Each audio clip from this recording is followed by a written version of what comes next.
नमस्कार और आज के इस विश्लेषण में आपका स्वागत है। आज हम एक ऐसे विषय की गहराई में उतर रहे हैं जो भारत में कई आईटी पेशेवरों के लिए बहुत मायने रखता है। अमेरिका में आईटी सेक्टर में नौकरी पाने के रास्ते क्या हैं? हमारे पास जो स्रोत हैं, जिनमें कुछ लेखों के अंश शामिल हैं, वो इस पूरी प्रक्रिया की एक तस्वीर पेश करते हैं। हमारा मकसद है कभी कभी जटिल लगने वाले सफर को थोड़ा आसान बनाना और उन मुख्य तरीकों को समझना जिनसे भारतीय तकनीकी विशेषज्ञ अमेरिका में अपने करियर की शुरुआत करते हैं। तो चलिए इसे खोलते हैं। शुरुआत करते हैं सबसे जाने पहचाने रास्ते से, वर्क वीजा स्पॉन्सरशिप। और इसमें सबसे ज्यादा चर्चा H-1B वीजा की होती है। ये तरीका काम कैसे करता है? क्या होता है इसमें? देखिए, आमतौर पर ऐसा होता है कि भारतीय आईटी पेशेवर अमेरिका में जो कंपनियां हैं उनमें नौकरियों के लिए अप्लाई करते हैं जी। अब ये कंपनियां या तो बड़ी भारतीय आईटी सेवा कंपनियां हो सकती हैं। आप जानते हैं, TCS, Infosys, Wipro, HCL, Accenture जैसी, जो अपने कर्मचारियों को अमेरिकन क्लाइंट्स के प्रोजेक्ट्स पर भेजती हैं। जी। या फिर वो सीधे अमेरिकी टेक कंपनियां हो सकती हैं, जैसे माइक्रोसॉफ्ट, Amazon, गूगल, मेटा वगैरह। तो अगर किसी का चयन हो जाता है तो कंपनी उस पेशेवर के लिए H-1B वीजा का आवेदन करती है। अच्छा, तो कंपनी स्पॉन्सर करती है? हाँ, बिल्कुल। लेकिन H-1B के साथ एक बहुत बड़ी चीज जुड़ी है, वो ये कि ये एक लॉटरी प्रणाली पर आधारित है। लॉटरी? हाँ, लॉटरी। हर साल अमेरिकी सरकार एक तय संख्या में ही H-1B वीजा जारी करती है। जी। ये संख्या है 85,000। इसमें से 65,000 सामान्य श्रेणी के लिए हैं और 20,000 अतिरिक्त स्लॉट उन लोगों के लिए रिजर्व्ड हैं जिन्होंने अमेरिका से ही मास्टर्स या उससे ऊंची डिग्री ली है। ओह, सिर्फ 85,000? हाँ। और यहाँ समझने वाली बात यह है कि आवेदन करने वालों की संख्या इन स्लॉट्स से कहीं ज्यादा होती है, कई बार तो 3-4 गुना या उससे भी ज्यादा। बाप रे। बिल्कुल। इसका मतलब है कि सिर्फ योग्य होना ही काफी नहीं है, लॉटरी में आपका नाम आना भी जरूरी है। अगर किसी का नाम लॉटरी में आ जाता है तब जाकर वीजा प्रक्रिया आगे बढ़ती है, जिसमें फिर वीजा याचिका की मंजूरी, भारत में अमेरिकी दूतावास में इंटरव्यू, वीजा स्टैंपिंग और फिर अमेरिका जाकर नौकरी शुरू करना शामिल है। तो इसमें आप देखें तो अनिश्चितता का एक बड़ा पहलू है। हाँ, ये वाकई एक अहम बात है कि मांग और पूर्ति में इतना बड़ा अंतर है। बहुत सारे योग्य उम्मीदवार भी सिर्फ लॉटरी की वजह से रह जाते होंगे। लेकिन जैसा कि आपने कहा, H-1B अकेला रास्ता नहीं है। एक और वीजा है L-1, intra company transfer visa. ये किन लोगों के लिए ज्यादा कारगर है? हाँ, L-1 वीजा ये खास तौर पर उन लोगों के लिए है जो पहले से ही किसी ऐसी मल्टीनेशनल कंपनी में काम कर रहे हैं जिसका ऑफिस भारत में भी है और अमेरिका में भी। मान लीजिए कोई व्यक्ति भारत में इन्फोसिस, डिलॉयट या किसी और बड़ी MNC में काम कर रहा है। अगर वो वहां कम से कम 1 साल काम कर चुका है, कुछ मामलों में पिछले 3 सालों में से 1 साल, तो कंपनी उसे अपने अमेरिकी ऑफिस में ट्रांसफर कर सकती है। अच्छा। यहाँ दिलचस्प बात यह है कि L-1 में H-1B की तरह कोई सालाना सीमा या लॉटरी नहीं होती। ओह, कोई लॉटरी नहीं? जी नहीं। और यही बात इसे काफी आकर्षक बनाती है। हाँ, लॉटरी ना होना तो यकीनन एक बड़ा फायदा है। लेकिन क्या L-1 के लिए भी कुछ खास शर्तें हैं? किस तरह की भूमिकाओं के लिए ट्रांसफर हो सकता है? हाँ, बिल्कुल है। L-1 वीजा 2 मुख्य श्रेणियों में आता है।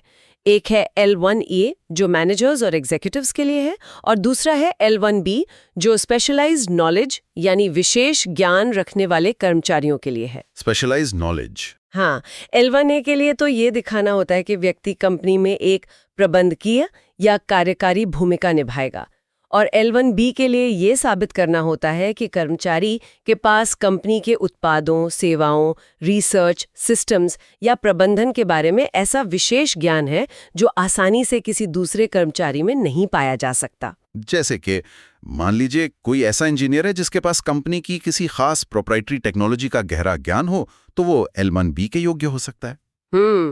और जैसा मैंने पहले बताया, भारत वाली कंपनी में कम से कम 1 साल का अनुभव जरूरी है। तो ये रास्ता उन लोगों के लिए ज्यादा मुफीद है जो किसी स्थापित MNC के साथ जुड़े हुए हैं और वहां अपनी विशेषज्ञता या प्रबंधन क्षमता साबित कर चुके हैं। समझ गया। तो ये 2 रास्ते H-1B और L-1 सीधे नौकरी से जुड़े हैं जहां कंपनी पहल करती है। लेकिन हमारे स्रोतों में एक और बहुत लोकप्रिय रास्ते का जिक्र है जो थोड़ा अलग है, अमेरिका में जाकर पढ़ाई करना। हासिल करते हैं।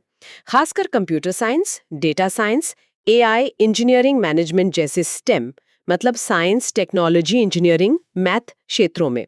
पढ़ाई पूरी करने के बाद इन छात्रों को ओपीटी यानी ऑप्शनल प्रैक्टिकल ट्रेनिंग पर काम करने की अनुमति मिलती है। ओपीटी, ये क्या है? ऐसे थोड़ा और समझाएंगी? और ये कितने समय के लिए मिलता है? जरूर। ओपीटी आप कह सकती हैं एक तरह का अस्थायी वर्क परमिट है। ये F1 वीजा जो स्टूडेंट वीजा होता है, पर पढ़ाई पूरी करने वाले छात्रों को उनकी पढ़ाई से जुड़े क्षेत्र में काम करने का अनुभव हासिल करने की अनुमति देता है। सामान्य तौर पर तो ओपीटी 12 महीने का होता है, लेकिन अगर छात्र ने स्टेम क्षेत्र में डिग्री हासिल की है तो उसे 24 महीने का अतिरिक्त एक्सटेंशन मिल सकता है। 24 महीने और? हाँ, यानी कुल मिला के स्टेम स्नातकों को 3 साल तक अमेरिका में काम करने का मौका मिल सकता है। 3 साल? काफी समय है। बिल्कुल। और इस अवधि के दौरान वे अमेरिकी कंपनियों में नौकरी करते हैं, अनुभव लेते हैं। और फिर नौकरी मिलने के बाद क्या उन्हें फिर से H1B की जरूरत पड़ती है या ये ओपीटी ही काफी है? नहीं, ओपीटी तो अस्थायी है। अगर छात्र इस दौरान किसी कंपनी में अच्छा प्रदर्शन करता है और कंपनी उसे लंबे समय तक रखना चाहती है, तो वो कंपनी उसके लिए H1B वीजा स्पॉन्सर करती है। अब यहाँ वो बात आती है जिसे अक्सर इस रास्ते का फायदा माना जाता है। अच्छा, क्या फायदा? देखिए, जैसा हमने पहले बात की थी, H1B लॉटरी में 20,000 स्लॉट अमेरिकी डिग्री धारकों के लिए आरक्षित हैं। तो जिन छात्रों ने अमेरिका से मास्टर्स किया है, उनके पास H1B लॉटरी में चुने जाने का एक अतिरिक्त मौका होता है, वो जो सामान्य 65,000 स्लॉट है उनके अलावा। ओ, तो उनके चांस बेहतर हो जाते हैं। हाँ, कह सकते हैं। तो क्या इसी वजह से इस रास्ते को अधिक अनुमानित कहा जाता है? मतलब ज्यादा प्रेडिक्टेबल? हाँ, कुछ हद तक। अधिक अनुमानित शायद पूरी तरह सही शब्द न हो, क्योंकि लॉटरी तो फिर भी है ना? लेकिन इसमें कुछ कारक हैं जो इसे H1B के लिए सीधे भारत से आवेदन करने की तुलना में थोड़ा ज्यादा, कह लीजिए, नियंत्रित महसूस कराते हैं। पहला तो जैसा बताया, अमेरिकी डिग्री धारकों के लिए वो अतिरिक्त कोटा। दूसरा, ओपीटी के दौरान मिला 1 से 3 साल का अमेरिकी कार्यानुभव। हाँ, वो तो जरूर मदद करता होगा। बिल्कुल। ये अनुभव न केवल रेज्यूमे को मजबूत बनाता है, बल्कि अमेरिकी कंपनियों को उम्मीदवार की क्षमता आंकने का मौका भी देता है। इससे उनका H1B स्पॉन्सर करने का निर्णय आसान हो सकता है। तीसरा, अमेरिका में रहकर नेटवर्किंग और जॉब मार्केट को समझने का अवसर मिलता है। हालांकि ये भी ध्यान रखना होगा कि ये रास्ता काफी महंगा भी हो सकता है। ट्यूशन फीस और रहने का खर्चा वो काफी ज्यादा होता है। तो ये एक बड़ा निवेश है, इसमें कोई शक नहीं। हाँ, ये तो है, निवेश तो बड़ा है। ठीक है, तो ये तो हुए 3 मुख्य रास्ते, H1B, L1 और अमेरिकी शिक्षा के बाद OPT से H1B। क्या इनके अलावा भी कोई और विकल्प हैं जिनसे भारतीय आईटी पेशेवर अमेरिका पहुंच सकते हैं, भले ही वो उतने आम ना हों? हाँ, कुछ और रास्ते भी हैं, हालांकि वो थोड़े कम आम है या उनकी परिस्थितियां अलग हैं। एक है ग्रीन कार्ड या स्थायी निवास के जरिए। अब ये सीधे नौकरी पाने का वीजा नहीं है, बल्कि ये अमेरिका में स्थायी रूप से रहने और काम करने की अनुमति है। कुछ लोगों को पारिवारिक संबंधों के आधार पर ग्रीन कार्ड मिल सकता है, जैसे अगर उनका जीवन साथी, माता पिता या बच्चे अमेरिकी नागरिक हैं। अच्छा। जिन्हें ग्रीन कार्ड मिल जाता है, उन्हें फिर किसी वर्क वीजा की जरूरत नहीं होती और वो किसी भी अमेरिकी कंपनी में बिना स्पॉन्सरशिप के काम कर सकते हैं। और रोजगार आधारित ग्रीन कार्ड का क्या कंपनियां सीधे ग्रीन कार्ड स्पॉन्सर नहीं कर सकती किसी नए कर्मचारी के लिए? हाँ, कर सकती हैं। रोजगार आधारित ग्रीन कार्ड के कई श्रेणियां हैं, जैसे EB1, EB2 और EB3। EB1 तो असाधारण प्रतिभा वाले लोगों के लिए है, जैसे कोई विश्व प्रसिद्ध शोधकर्ता। EB2 एडवांस डिग्री जैसे मास्टर्स या PhD वाले पेशेवरों या असाधारण क्षमता वाले लोगों के लिए है। और EB3 स्किल्ड वर्कर्स, प्रोफेशनल्स जिनके पास बैचलर डिग्री है और कुछ अन्य वर्कर्स के लिए है। कई भारतीय आईटी पेशेवर EB2 या EB3 श्रेणी में आते हैं, लेकिन यहाँ एक बहुत बड़ी चुनौती है, खासकर भारतीयों के लिए, वो है बैकलॉग। बैकलॉग मतलब इंतजार। देखिए, हर देश के लिए सालाना ग्रीन कार्ड का एक कोटा होता है। भारत से आवेदकों की संख्या इतनी ज्यादा है कि EB2 और EB3 श्रेणियों में इंतजार का समय दशकों तक पहुंच गया है। दशकों तक? हाँ, कई बार 10-15 साल या उससे भी ज्यादा। बाप रे, 10-15 साल? जी। इसलिए ये अमेरिका में शुरुआती नौकरी पाने का व्यावहारिक रास्ता नहीं है। ये उन लोगों के लिए ज़्यादा प्रासंगिक है जो पहले से ही किसी और वीज़ा पर जैसे H1B या L1 पर अमेरिका में काम कर रहे हैं और अब स्थायी निवास चाहते हैं। समझ गया। ये तो बहुत लंबा इंतजार है। अच्छा, एक और बात का जिक्र था स्रोतों में, H1B कैप एग्जेम्प्ट एम्प्लॉयर्स। ये क्या चीज़ है? हाँ, ये एक दिलचस्प विकल्प है। कुछ खास तरह के नियोक्ता हैं, एम्प्लॉयर्स हैं, जिन्हें H1B वीज़ा की जो सालाना 85,000 की सीमा है, जिसे कैप कहते हैं, उससे छूट मिली हुई है। मतलब उन पर ये कैप लागू नहीं होता। अच्छा, कौन है ये? इनमें मुख्य रूप से विश्वविद्यालय आते हैं। विश्वविद्यालयों से जुड़े जो गैर लाभकारी संगठन होते हैं वो आते हैं, और सरकारी शोध संस्थान शामिल हैं। ऐसा इसलिए है क्योंकि इनका मुख्य उद्देश्य शिक्षा या शोध होता है, न कि व्यावसायिक लाभ। तो अगर कोई आईटी पेशेवर इन संस्थानों में नौकरी पाता है, जैसे किसी यूनिवर्सिटी के आईटी डिपार्टमेंट में या किसी रिसर्च लैब में, तो उनके लिए कंपनी या संस्था H1B वीज़ा कभी भी फाइल कर सकती है और उन्हें उस लॉटरी प्रक्रिया से नहीं गुजरना पड़ता। अरे वाह, तो ये उन लोगों के लिए एक अच्छा विकल्प हो सकता है जो एकेडमिक या रिसर्च माहौल में काम करना चाहते हैं। लॉटरी का झंझट नहीं। बिल्कुल। क्या कोई और वीजा प्रकार भी हैं जिनका हमें जिक्र करना चाहिए? हाँ, 2 और का संक्षिप्त उल्लेख कर सकते हैं। एक है O1 वीज़ा। ये असाधारण योग्यता वाले व्यक्तियों के लिए है। ये उन लोगों के लिए है जिन्होंने अपने क्षेत्र में राष्ट्रीय या अंतर्राष्ट्रीय स्तर पर पहचान बनाई हो, जैसे कि कोई प्रमुख पुरस्कार विजेता हो, या जिसने बहुत महत्वपूर्ण शोध पत्र प्रकाशित किए हों, या जिनके नाम पर पेटेंट हो। ये तो काफी ऊंचे दर्जे का लगता है। हाँ, ये वीज़ा पाना काफ़ी मुश्किल है और इसके लिए बहुत मजबूत प्रोफाइल चाहिए। दूसरा है H4 EAD। ये H1B वीज़ा धारक के कुछ जीवन साथियों के लिए वर्क परमिट है, जो खुद H4 वीज़ा पर अमेरिका में होते हैं। ये परमिट तब मिलता है जब H1B धारक की ग्रीन कार्ड प्रक्रिया एक निश्चित स्टेज पर पहुंच गई हो। इससे H1B पर निर्भर जीवन साथी को भी अमेरिका में काम करने की अनुमति मिल जाती है, जो कई परिवारों के लिए बहुत महत्वपूर्ण है। हाँ, ये जरूर बहुत परिवारों के लिए मददगार होगा। ठीक है, तो हमने कई रास्ते देखे। H1B जिसमें लॉटरी है और कैप एग्जेम्प्ट भी, L1 बिना लॉटरी वाला ट्रांसफर, अमेरिकी शिक्षा प्लस OPT वाला रास्ता, ग्रीन कार्ड जिसमें पारिवारिक स्पॉन्सरशिप है या रोजगार वाला जिसमें बहुत लंबा बैकलॉग है, O1 असाधारण लोगों के लिए, और H4 EAD जीवन साथी के लिए। अगर कोई इन रास्तों पर चलने की सोच रहा है तो व्यवहारिक तौर पर कदम क्या होंगे? मतलब प्रोसेस कैसा दिखता है शुरू से आखिर तक? हाँ, अगर हम पूरी प्रक्रिया को समेटें तो कुछ मुख्य चरण उभरते हैं। देखिए, पहला तो है प्रोफाइल निर्माण। सबसे पहले तो एक मजबूत तकनीकी प्रोफाइल बनाना बहुत ज़रूरी है। इसमें वो स्किल्स होने चाहिए जिनकी मांग है, जैसे आजकल क्लाउड कंप्यूटिंग चल रहा है, AWS, Azure, GCP, data science, AML, cyber security, Java, Python वगैरह। साथ में अगर कोई सर्टिफिकेशन है तो वो भी। और हाँ, अच्छा कार्य अनुभव। आपकी शिक्षा भी मायने रखती है। ठीक है, प्रोफाइल बना लिया, फिर? दूसरा कदम है नौकरी खोज और आवेदन। अगला कदम है अमेरिकी नौकरियों की तलाश करना और उनके लिए आवेदन करना। इसके लिए लिंक्डइन, इंडीड जैसे जॉब पोर्टल्स हैं, कंपनियों की अपनी वेबसाइट्स हैं, रिक्रूटमेंट एजेंसियां हैं, इनका इस्तेमाल किया जा सकता है। और अगर कोई भारत में किसी MNC में काम कर रहा है तो उसे कंपनी के अंदर ही ट्रांसफर के अवसरों पर भी नजर रखनी चाहिए। ओके। और नौकरी मिल गई तो?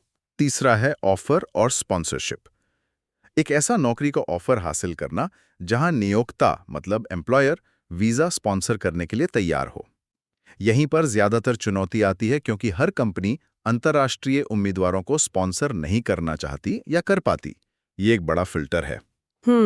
मान लीजिए ऑफर मिल गया स्पॉन्सरशिप के साथ, तो चौथा कदम है वीजा प्रक्रिया। ऑफर मिलने के बाद कंपनी वीजा प्रक्रिया शुरू करती है। H1B के लिए जैसा हमने बात की, आमतौर पर मार्च में रजिस्ट्रेशन होता है, अप्रैल में लॉटरी का पता चलता है और अगर चयन हो जाता है तो अक्टूबर से नौकरी शुरू हो सकती है। L1 के लिए प्रक्रिया कभी भी शुरू की जा सकती है। इसमें काफ़ी सारे कानूनी दस्तावेज तैयार करने होते हैं, वकील लगते हैं। अच्छा खासा पेपर वर्क होगा। हाँ, काफ़ी होता है। 5वां कदम है वीज़ा इंटरव्यू और स्टैंपिंग। वीज़ा याचिका मंजूर होने के बाद उम्मीदवार को भारत में अमेरिकी दूतावास या वाणिज्य दूतावास में इंटरव्यू के लिए जाना होता है।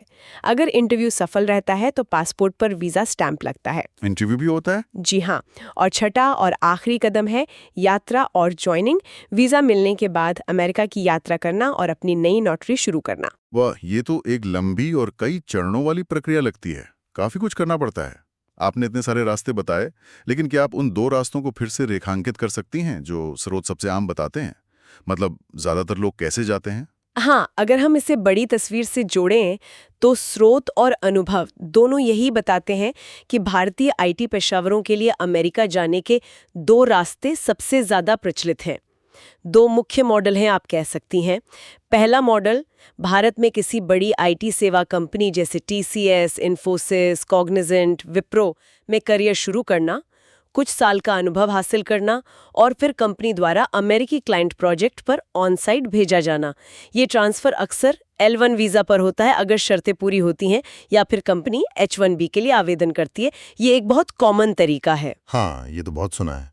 और दूसरा मॉडल, अमेरिका जाकर किसी प्रतिष्ठित विश्वविद्यालय से स्टेम क्षेत्र में मास्टर्स डिग्री हासिल करना, फिर OPT पर काम शुरू करना और इसी दौरान ऐसी कंपनी ढूंढना जो बाद में H1B वीज़ा स्पॉन्सर करने को तैयार हो। ये 2 टेम्पलेट हैं जिन्हें ज्यादातर लोग फॉलो करते हुए दिखते हैं। ठीक है, तो इसका कुल मतलब क्या है? आज की इस गहरी पड़ताल से ये साफ है कि अमेरिका में आईटी नौकरी पाना मुमकिन है और इसके लिए एक से ज्यादा रास्ते मौजूद हैं। H1B और L1 जैसे वर्क वीज़ा हैं, अमेरिकी शिक्षा और OPT का रास्ता है। कुछ खास परिस्थितियों में ग्रीन कार्ड या O1 वीज़ा भी विकल्प हो सकते हैं और वो कैप एग्जेम्प्ट नौकरियां भी एक संभावना है। हर रास्ते के अपने फायदे और नुकसान हैं, अपनी समय सीमा है और अपनी चुनौतियां हैं, चाहे वो H1B की लॉटरी की अनिश्चितता हो या L1 के लिए MNC में सही भूमिका की जरूरत हो या अमेरिकी शिक्षा का भारी खर्च हो या फिर ग्रीन कार्ड का वो दशकों लंबा इंतजार। बिल्कुल, और इस जानकारी का असली महत्व यही समझना है कि ये सिस्टम कैसे काम करता है, ताकि कोई भी व्यक्ति अपने लिए अपनी परिस्थितियों के हिसाब से सही योजना बना सके। ये जानना जरूरी है कि किस रास्ते में कितना समय लग सकता है, कितना खर्च आ सकता है और सफलता की संभावना कितनी है, इसमें कितनी अनिश्चितता है। उदाहरण के लिए, जो लोग अनिश्चितता से बचना चाहते हैं और किसी बड़ी MNC में सही पद पर हैं, उनके लिए L1 ज्यादा आकर्षक हो सकता है। जो लोग एकमुश्त बड़ा निवेश करने को तैयार हैं और अमेरिकी शिक्षा और वहां के अनुभव का लाभ उठाना चाहते हैं, वे MS प्लस OPT का रास्ता चुन सकते हैं। H1B लॉटरी एक मौका जरूर है, लेकिन इस पर पूरी तरह निर्भर रहना थोड़ा जोखिम भरा हो सकता है। और ग्रीन कार्ड, जैसा हमने कहा, वो अक्सर मंजिल होती है, शुरुआती रास्ता कम। ये सारी बातें ध्यान में रखकर ही कोई सूचित निर्णय ले सकता है। हाँ, बिल्कुल सही कहा। योजना बनाना बहुत जरूरी है। ये सब जानने के बाद एक विचार मन में आता है। ये सीधे तौर पर स्रोतों में शायद ना हो, लेकिन उनसे प्रेरित जरूर हैं। हम देख रहे हैं कि सबसे आम रास्ते या तो बड़ी MNCs के जरिए ट्रांसफर हैं या फिर अमेरिकी विश्वविद्यालयों से निकले हालिया स्नातक, है ना? हाँ। तो ये सोचने वाली बात है कि ये पैटर्न अमेरिका में भारतीय आईटी प्रतिभा के प्रोफाइल को कैसे आकार देता है। क्या इसका मतलब ये है कि अमेरिका पहुंचने वाले ज्यादातर भारतीय या तो अनुभवी कॉर्पोरेट पेशेवर होते हैं जिनके पास MNC का अनुभव है, या फिर युवा बिल्कुल नए स्किल्स वाले स्नातक? और क्या भविष्य में मान लीजिए टेक्नोलॉजी की जरूरतें बदलती हैं, जैसे AI या क्वांटम कंप्यूटिंग में विशेषज्ञता की मांग बहुत बढ़ जाती है, या फिर वीजा नियमों में कोई बड़ा बदलाव आता है, तो क्या इन स्थापित रास्तों की लोकप्रियता या इनकी संरचना बदल सकती है? ये कुछ ऐसे सवाल हैं जिन पर शायद आगे सोचने की जरूरत है। हाँ, ये बहुत दिलचस्प सवाल है। भविष्य में बदलाव तो आ ही सकते हैं। बिल्कुल। खैर, आज के इस विश्लेषण में हमारे साथ जुड़ने के लिए धन्यवाद। उम्मीद है कि अमेरिका में आईटी नौकरी के रास्तों पर हुई ये चर्चा जानकारीपूर्ण और उपयोगी रही होगी। अगली बार फिर मिलेंगे किसी और विषय पर एक नई गहरी पड़ताल के साथ।